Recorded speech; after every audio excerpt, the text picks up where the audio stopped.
সুপ্রিয় দর্শক, আমাদের মৃত্যু আসবেই, এটা এক অবধারিত বিষয়। কেউ তা থেকে পালায়ন করতে পারবেন না, এমনকি আমি নিজেও না। তবে এমনকি কার মৃত্যু কখন হবে, কোথায় হবে, এ কথাও কেউ আমরা জানি না। মৃত্যুর বিষয়টি শুধু মহান আল্লাহই জানেন। তাই তো তিনি বলেন, কেউ জানে না আগামীকাল সে কি উপার্জন করবে, এবং কেউ জানে না কোন স্থানে সে মৃত্যুবরণ করবে। মহান আল্লাহ সর্বজ্ঞ, সর্ববিষয়ে সম্যক জ্ঞাত। সুপ্রিয় দর্শক, মৃত্যুর কতটা কাছে আমরা রয়েছি, আমি কখন মারা যাব আমরা কেউই কিন্তু বুঝতেও পারবো না।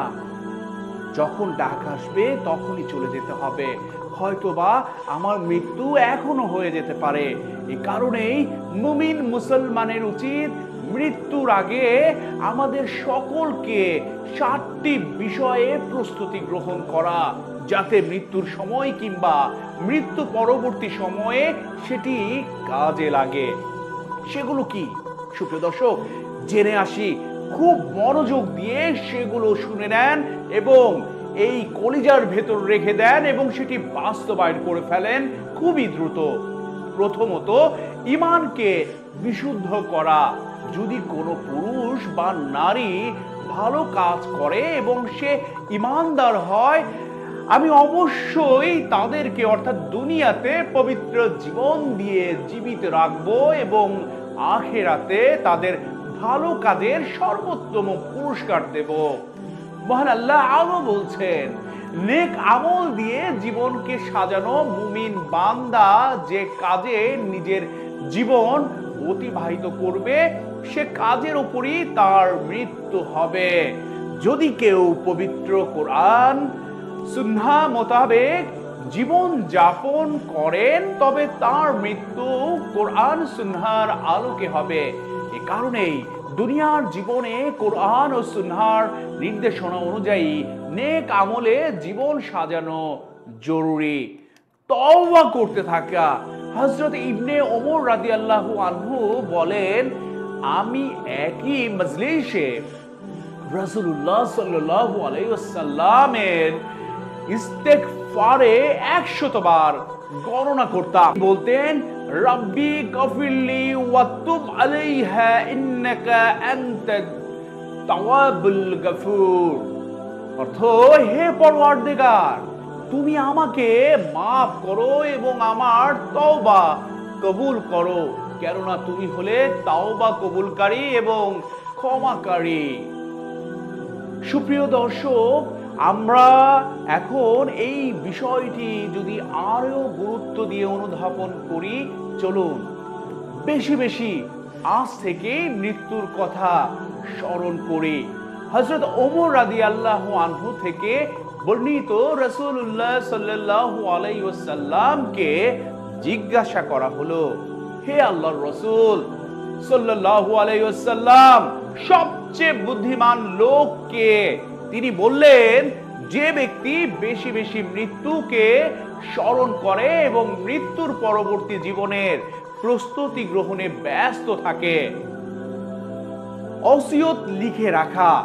মৃত্যুর আগে নিজের সম্পদের সুষম বন্টনের ওসিয়ত লিখে রেখে যাওয়া বেশ জরুরি, যাতে তার মৃত্যুর পর ওয়ারিশ ও পাড়া প্রতিবেশীরা তার রেখে যাওয়া সম্পদ তাঁরই লিখে রেখে যাওয়া ওসিয়ত অনুযায়ী বন্টন করতে পারেন। ঈমানের উপর অটল থাকবার দোয়া করা। ঈমানের উপর অটল থাকতে নির্জনে আল্লাহর কাছে বেশি বেশি দোয়া করা, যাতে দুনিয়ার জীবনের সার্বিক কল্যাণ ও পরকালের অন্তিম মুহূর্তে ঈমান ও প্রশান্তির মৃত্যু নসিব হয়। তাই চোখের পানি ফেলে মহান আল্লাহর কাছে কান্নাকাটি করা, বেশি বেশি এই দোয়াগুলো করা। ইহদিনাস সিরাতুল মুস্তাকিম সিরাতুল লাযিনা আন'আমতা আলাইহিম গায়রিল মাগদুবি আলাইহিম ওয়ালাদ-দাল্লিন। আমাদের সহজ সরল পথের হেদায়েত দিন, যে পথে চলা লোকদের উপর আপনি নিয়ামত দান করেছেন, অভিশপ্ত ও গোমরাহির পথ থেকে বিরত রাখেন। রব্বানা আফরিগ আলাইনা সাবরা ওয়া তাওফানা মুসলিমিন। অর্থ, হে আমাদের প্রতিপালক, আপনি আমাদের ধৈর্য দান করুন এবং মুসলিম হিসেবে মৃত্যু দান করুন।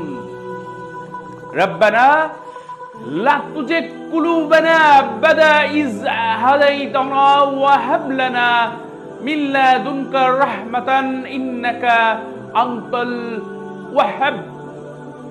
এই কাজগুলো বেশি বেশি করা। হযরত আবু হুরায়রা রাদিয়াল্লাহু আনহু বর্ণনা করেছেন, রাসূলুল্লাহ সাল্লাল্লাহু আলাইহি ওয়াসাল্লাম বলেছেন, মুমিনের মৃত্যুর পরও তার যেসব নেক আমল ও নেক কাজের সওয়াব তার কাছে সব সময় পৌঁছাতে থাকে, সেটি হলো প্রথমত ইলম বা জ্ঞান যা সে শিখেছে এবং প্রচার করেছে, নেক সন্তান। দ্বিতীয়ত নেক সন্তানের কথা গুরুত্ব দিয়ে বলা হয়েছে, যাকে সে দুনিয়ায় রেখে গেছেন। তৃতীয়ত পবিত্র কোরআন, যা সে উত্তরাধিকারীদের জন্য রেখে গেছেন। চতুর্থত মসজিদ, যা সে নির্মাণ করে গেছেন। পঞ্চমত মুসাফিরখানা, যা সে পথিক মুসাফিরদের জন্য নির্মাণ করে গেছেন। ষষ্ঠত কূপ বা ঝর্ণা, যা সে খনন করে গেছেন মানুষের পানি ব্যবহার করবার জন্য। সপ্তমত দান খয়রাত, যা সুস্থ ও জীবিত অবস্থায় তার ধন সম্পদ থেকে দান করে গেছেন। মৃত্যুর পরও এসব নেক কাজের সওয়াব তার কাছে পৌঁছতেই থাকবে। এছাড়াও জীবিত অবস্থায় মৃত ব্যক্তিদের জন্য দান সদকা করা, হজ করা, ওমরা করা, রোজা রাখা ও কোরবানি করা আবশ্যক ইবাদত বন্দেগি। তাই সব সময় মৃত্যুর কথা স্মরণ করা, এমনকি কোনো ব্যক্তি যদি বুঝতে পারেন যে তার মৃত্যু আসন্ন, তবে তাদের উচিত মহান আল্লাহর ইবাদতে নিয়োজিত করা। পরকালের অনন্তকালের কথা স্মরণ করে নিজেকে মহান আল্লাহর জন্য উৎসর্গ করবার প্রস্তুতি নেয়া। মহান আল্লাহ তাআলা মুসলিম উম্মার সব মুমিন বান্দাকে মৃত্যুর আগে এসব উল্লেখিত যে কথাগুলো আজ সুপ্রিয় দর্শক আপনারা শুনলেন বা আগেও শুনে এসেছেন, সেই কথাগুলোর উপর ওসিয়তগুলো যথাযথভাবে মেনে চলার মাধ্যমে দুনিয়া ও পরকালের কল্যাণ পাওয়ার তৌফিক দান করুন। আমিন।